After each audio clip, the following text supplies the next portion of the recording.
Welcome to Fall 2015 Blackboard Template Tutorial. This tutorial will provide instructors an overview for the Blackboard shell, the changes, modifications to the Blackboard shell, and information that is in Blackboard for the Fall 2015 semester. As you review the shell itself, we're paying attention at the beginning to the menu options that are provided on the left-hand side. Beginning with the Start Here menu option, scrolling down through, instructors will see various additions and changes to the particular items in the menu option. Beginning with Start Here to Instructor Video Tutorials,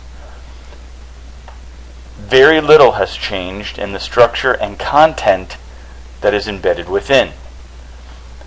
These items, menu options, follow very closely what has been provided over past semesters.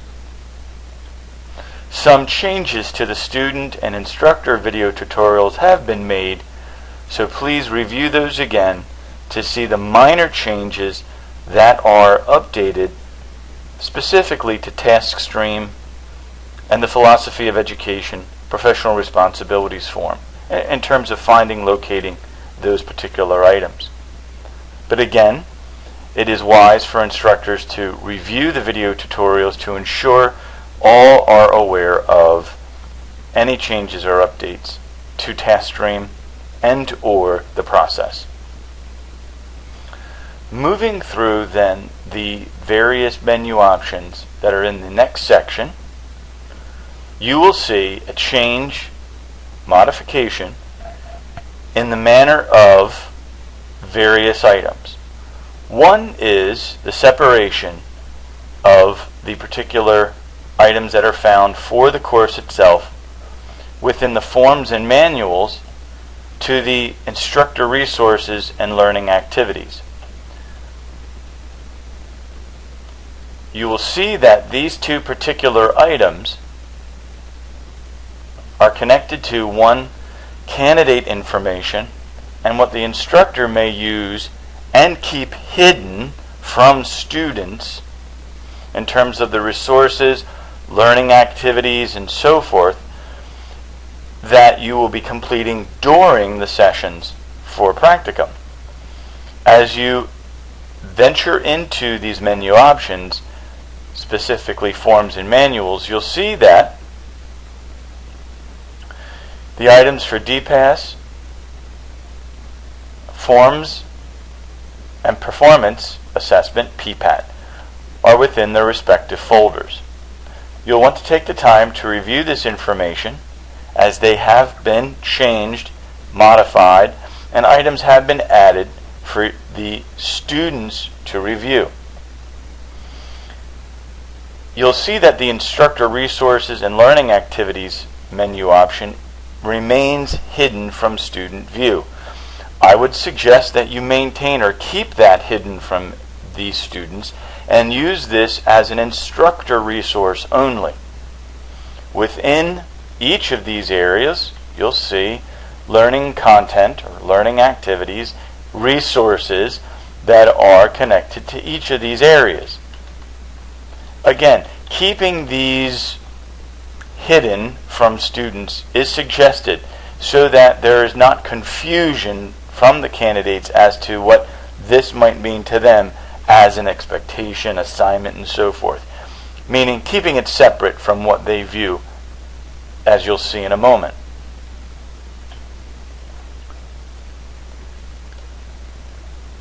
We have separated the performance tasks in this menu option. Performance tasks meaning the evidence and artifacts, the assignments and activities that are required for submission in gradebook and task stream. Separating it from the weekly format that we had last semester provides greater clarity to candidates and also causes less confusion per the instructor and the student.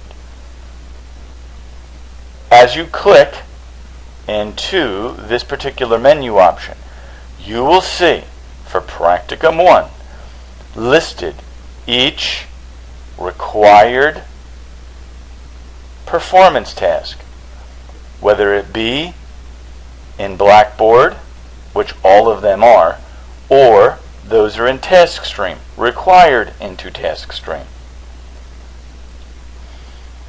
You will see, as you review, these items are listed independently. They are separated from the weekly format.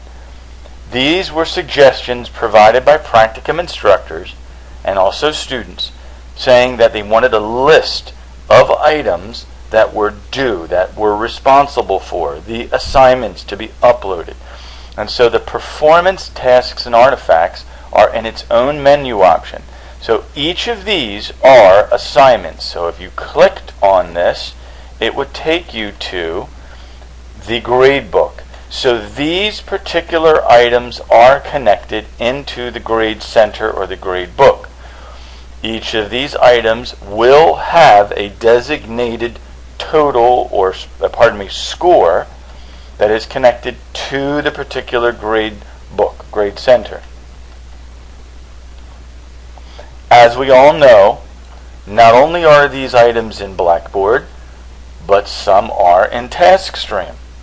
Philosophy of Ed, professional responsibilities, descriptive, analytic, reflective writing response, Practicum evaluation, Practicum multicultural survey.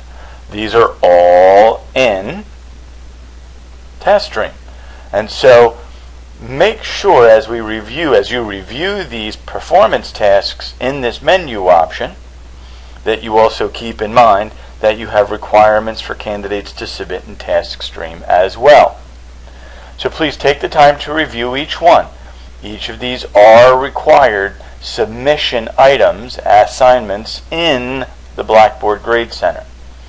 Again, keeping them separate from the following, which is a change in the structure of the weekly format to what we have called learning clusters.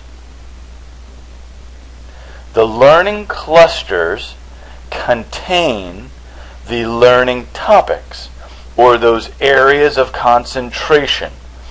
If you recall from last semester, we established weekly formats, and in those weekly formats were learning topics. As shared per feedback from instructors, the weekly format was too rigid in terms of learning topics assigned per week. Meaning we had week 1 was learning topic 1 and week 2 was learning topic 2. Instructors identified that that was too rigid of a framework because the learning topics needed to have some flexibility so that instructors could identify which particular learning topics should come first, rearranging the order to the particular needs of the candidates they are serving. So what we have done to maintain a structure connected to our performance assessment and DPAS 2, instead of a weekly format, we have created learning clusters. In each learning cluster, you will find those learning topics aligned to the cluster itself. For example, learning cluster, knowing your students' contextual data. As you enter into this particular learning cluster, you will see that the highlighted learning topical areas are present in this particular learning cluster. What this allows the instructor of the course is to identify and work within the cluster within the time frame he or she designates to be needed for the candidates they're serving. For example, these topics must be reviewed, discussed, and examined with the candidates. But the cluster allows for instructors to identify over class sessions and be flexible in their approach in addressing these particular learning topics. So instead of a structured, this is done first, this is done second, learning topic 2, learning topic 3, we are now providing the instructor of the course the flexibility to provide the learning topics in a cluster over a time frame he or she designates best suited for the learning of the candidates in his or her class section. You will see these clusters repeated in the menu option from knowing your students' contextual data, assessment and measurement, designing instruction, learning cluster, last, implement and analyze instruction. These 4 clusters then make up the 15 weeks of the course. Yes, instructors must maintain these learning clusters throughout the course schedule. Yes, all learning topics must be addressed. Yes, the performance tasks within the clusters must be identified and addressed, but you, as the instructor, have the flexibility to construct your class sections revolving around the clusters as provided. However, the only structure that we ask you to adhere to is the clusters as they are presented in the shell. Even though we all know that these 4 clusters are intertwined, we want to begin with learning cluster contextual data. We want to then transfer from contextual data to assessment. We want to then progress toward designing instruction. And we end with implement and analyze instruction.